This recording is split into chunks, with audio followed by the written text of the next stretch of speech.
Hi, S P അരുളാനാണ്. മമ്മൂട്ടിയെക്കുറിച്ച് gentleman ആണെന്നൊക്കെ ഒരു ധാരണയുണ്ടായിരുന്നു. കഴിഞ്ഞ ദിവസം പലരും സോഷ്യൽ മീഡിയയിലൂടെ കണ്ടു കാണും. ഒരു പരസ്യമായിട്ടുള്ള അപമാനിക്കൽ.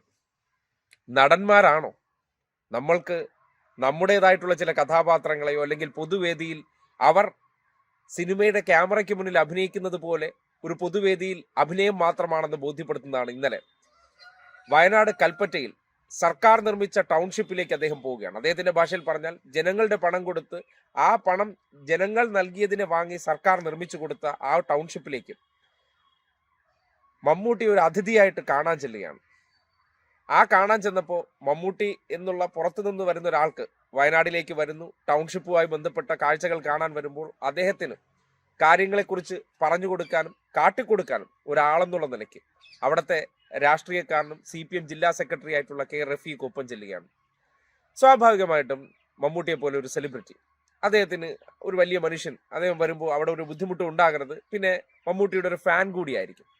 ആ നിലയ്ക്കായിരിക്കും അയാൾ അല്ലെങ്കിൽ ആ വ്യക്തി അല്ലെങ്കിൽ ആ സഖാവ് അദ്ദേഹത്തോടൊപ്പം നിന്നത്. പക്ഷേ മമ്മൂട്ടി എന്ന വ്യക്തിയൊക്കെ നമ്മൾ ജെന്റിൽമാൻ എന്ന് കാണുന്നതിനപ്പുറം അല്പത്തരത്തിന്റെ അല്ലെങ്കിൽ ഈ ഈ പറയില്ലേ, ഞാൻ എന്ന അഹംഭാവത്തിന്റെ മൂർത്തിമത് ഭാവമാണെന്നൊക്കെ പറയേണ്ടി വരികയാണ്. അതായത് ഒരു വ്യക്തിയോട് പരസ്യമായിട്ട് എങ്ങനെ പെരുമാറരുതെന്ന് പോലും അറിയാത്ത വ്യക്തിയാണ് മമ്മൂട്ടി അല്ലെങ്കിൽ സുരേഷ് ഗോപി എന്നുള്ളവരൊക്കെ. സുരേഷ് ഗോപിയെ നമ്മൾ പല കാര്യത്തിലും പരിഹസിക്കുമ്പോഴും മമ്മൂട്ടിയെ പോലുള്ള വ്യക്തിയെ നമ്മൾ കൂടുതൽ ഇഷ്ടപ്പെട്ടിരുന്നത് അദ്ദേഹത്തിന്റെ നിലപാടുകളാണ്, പറയുന്ന വിഷയങ്ങളുടെ ക്ലാരിറ്റിയാണ്. പലപ്പോഴും അദ്ദേഹം ബാലൻസ് ചെയ്ത് സംസാരിക്കാറുണ്ടെങ്കിലും അദ്ദേഹം പല വിഷയങ്ങളിലും പറയുന്ന ആ വാക്കുകളുടെ അർത്ഥവത്തായിട്ടുള്ള കാര്യങ്ങളെ മനസ്സിലാക്കിക്കൊണ്ടാണ് അദ്ദേഹത്തോട് ഒരു ആദരവുണ്ടായിരുന്നത്. പക്ഷേ ഇന്നലത്തെ ഒരൊറ്റ സംഭവം, അതോടുകൂടി ഇവരെല്ലാം ഒരേ കാറ്റഗറിയാണ്. ഇതൊക്കെ നമ്മുടെ മുന്നിൽ, ക്യാമറയ്ക്ക് മുന്നിലും അതാണ്, ക്യാമറ ഇല്ലെങ്കിലും ഇവർ വെറും നടനങ്ങൾ മാത്രമാണെന്ന് തെളിയിച്ച സന്ദർഭം.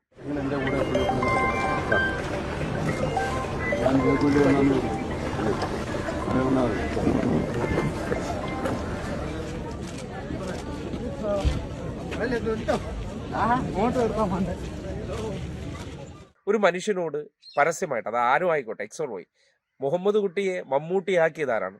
ഈ നാട്ടിലെ മനുഷ്യരാണ്.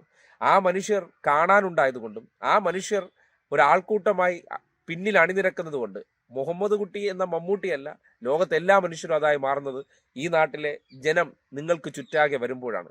അവർ നിങ്ങളെ ഏറ്റെടുക്കുമ്പോഴാണ്, അവർ നിങ്ങളെ കാണാൻ നിൽക്കുമ്പോഴാണ്, അല്ലെങ്കിൽ കാത്തു നിൽക്കുമ്പോഴാണ് നിങ്ങൾക്ക് ഈ പറയുന്ന പരിവേഷങ്ങളെല്ലാം കിട്ടാറുള്ളത്. അവർ ഒരു സുപ്രഭാതത്തിൽ വേണ്ട എന്നൊരു വിചാരം എടുത്തു കഴിഞ്ഞാൽ സകലതും കഴിഞ്ഞു. ആദ്യമായിട്ട് സ്വന്തം മനസ്സിലുണ്ടാകേണ്ട തിരിച്ചറിവ് എവിടെയാണ്? എല്ലാത്തിലും ഡൗൺ ടു എർത്ത് ഉണ്ടാവണമെന്ന് പറയും. കാര്യം നമ്മൾ എത്ര ഹൈറ്റ്സിലേക്ക് പോയാലും, ഇപ്പോൾ മമ്മൂട്ടി അവിടെ വന്ന വേഷവിധാനത്തിലല്ലല്ലോ കാര്യം. ഒരു റമദാൻ കാലഘട്ടത്തിലാണ്. അദ്ദേഹം ഒരു നല്ല വിശ്വാസിയാണ്.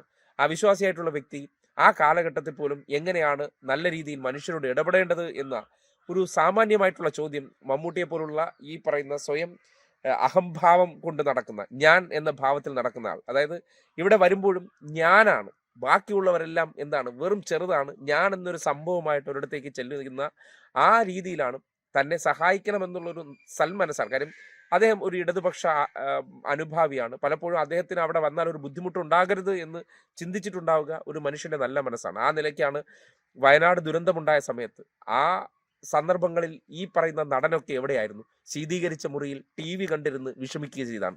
പക്ഷേ ആ സന്ദർഭത്തിൽ ഫീൽഡിൽ പ്രവർത്തിച്ചവരാണ്. ഈ കാഴ്ചകൾ മീൻസ് ഹൃദയം നുറുങ്ങുന്ന, മനുഷ്യനായിട്ടുള്ള മനുഷ്യർക്ക് പെട്ടെന്ന് താങ്ങാൻ കഴിയാത്ത കാഴ്ചകളെ ആ ഫീൽഡിൽ നിന്ന് അവർ എങ്ങനെ നേരിട്ടവരാണ്. ആ സന്ദർഭത്തിൽ എന്തായിരുന്നു ഇന്നത്തെ കാഴ്ച കാണാൻ ചെന്ന മമ്മൂട്ടിയുടെ റോൾ എന്ന് പറഞ്ഞാൽ, അദ്ദേഹത്തിന് സോഷ്യൽ മീഡിയയിലൂടെയോ മറ്റിടങ്ങളിലൂടെയൊക്കെ വേദനകൾ വാക്കുകളാൽ എഴുതിയാൽ മതി. അങ്ങനെ പോലും പ്രകടിപ്പിക്കാൻ പറ്റാതെ ആ മനുഷ്യരെ അന്ന് തുടങ്ങി ഇന്ന് വരെ കൈപിടിച്ച് നടത്തുന്നതിൽ റഫീഖ് മുന്നിലുണ്ട്. അപ്പോൾ കൽപ്പറ്റ ടൗൺഷിപ്പിലേക്ക് മമ്മൂട്ടി ഒരു താര പദവിയിൽ ചെല്ലുമ്പോൾ, അല്ലെങ്കിൽ ഒരു മെഗാസ്റ്റാർ ആയിട്ട് ചെല്ലുമ്പോൾ, മമ്മൂട്ടിയെക്കാളും എന്തുകൊണ്ടും 1 ഇഞ്ച് മുന്നിൽ നിൽക്കാൻ ആർക്കാണ് അർഹത? റഫീഖിനാണ് അർഹത. മമ്മൂട്ടി എന്ന നടനോടല്ല നമുക്ക് ആ സന്ദർഭത്തിൽ ബഹുമാനമുണ്ടാവുന്നത്.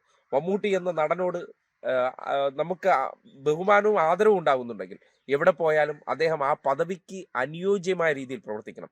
ആ മനുഷ്യരോട് ഇത്രയും ക്യാമറകൾ നിൽക്കുന്ന സന്ദർഭങ്ങളിൽ, ഇത്രയും മനുഷ്യർ നിൽക്കുന്ന സന്ദർഭത്തിൽ പരസ്യമായിട്ട് നിങ്ങൾ ഈ വാചകം പറയുമ്പോൾ, നിങ്ങളെ കാണാൻ വന്നു എന്നുള്ള രീതിയിൽ ഒരു വാചകം പറയുമ്പോൾ, ആ സ്ഥാനത്ത് നിങ്ങളെ ഒന്ന് പ്രതിഷ്ഠിച്ചു നോക്കിയേ. ഞാൻ എന്ന സംഭവം എന്ന് സ്വയം വിചാരിച്ച് നടക്കുന്ന, ഞാൻ എന്ന മെഗാസ്റ്റാർ എന്ന് സ്വയം വിചാരിച്ച് നടക്കുന്ന, ഞാൻ വന്നു കഴിഞ്ഞാൽ എല്ലാ ഫോക്കസും എന്നിലേക്കായിരിക്കണം, എൻ്റെ ഒരു നിഴൽ പറ്റി വേറൊരു മനുഷ്യനും ഒരംശം പോലും ഒരു ഒരു ഒരു വിസിബിലിറ്റി വരരുത് എന്നൊക്കെ ചിന്തിക്കുന്ന എന്തൊരു പോഴത്തരമാണ് താനൊക്കെ എന്ന് ചോദിക്കുവേണ്ടി പോവുകയാണ്. കാര്യം ഇത്രയും കാലം ഒരു ആദരവുണ്ടായിരുന്നു. ഇന്നലെ പോലും താങ്കൾ ചെയ്ത പല കാര്യങ്ങളോടും അവിടെ പോയ കാര്യത്തെക്കുറിച്ചൊക്കെ പോസിറ്റീവ് വാർത്ത ചെയ്താണ്. പക്ഷേ നടന്മാരാണോ, അത് സുരേഷ് ഗോപി ആയിരുന്നാലും മമ്മൂട്ടി ആയിരുന്നാലും അത് ഇനി മറ്റേതെന്നാണ്, ആരുടെയും പ്രത്യേകിച്ച് പേരെടുത്ത് പറയുന്നില്ല, ഒരു അടച്ചധിക്ഷേപിക്കേണ്ട. പക്ഷേ നമ്മുടെ മുന്നിലേക്ക് വരുന്ന ഉദാഹരണങ്ങൾ തെളിയിക്കുന്ന കാര്യമുണ്ട്.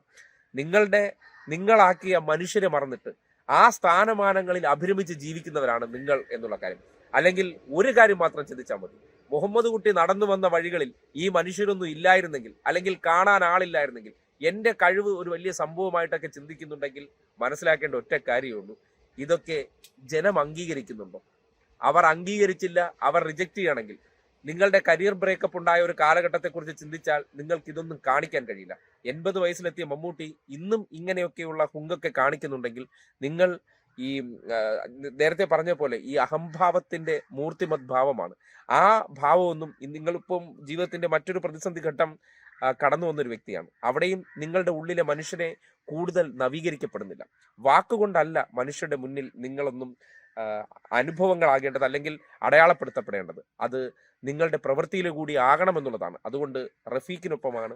റഫീഖ് അവിടെ ആ അപമാനിക്കപ്പെട്ടിട്ടും തലകുനിച്ച് നിന്നൊരു സന്ദർഭമുണ്ടല്ലോ, അങ്ങനെ തലകുനിപ്പിക്കാൻ വേണ്ടി ആ വയനാട് ദുരന്തത്തിലെ ഒരു പോരാളിയായ വ്യക്തിക്ക് നിങ്ങൾ ആ രീതിയിൽ അപമാനിച്ചിട്ടുണ്ടെങ്കിൽ ചെറുതായത് നിങ്ങളാണ്.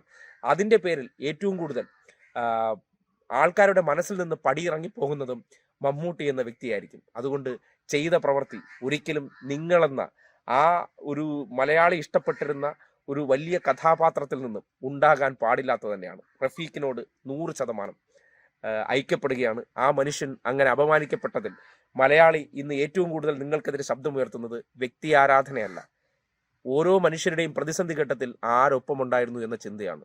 അവിടെയാണ് നിങ്ങളെക്കാൾ ഒരു പടി മുന്നിൽ റഫീഖ് എന്ന് പറയേണ്ടി വരുന്നത്. അതുകൊണ്ട് ലജ്ജ തോന്നുന്നു മമ്മൂട്ടി എന്ന് മാത്രമേ ആ വിഷയത്തിൽ പറയാനുള്ളൂ.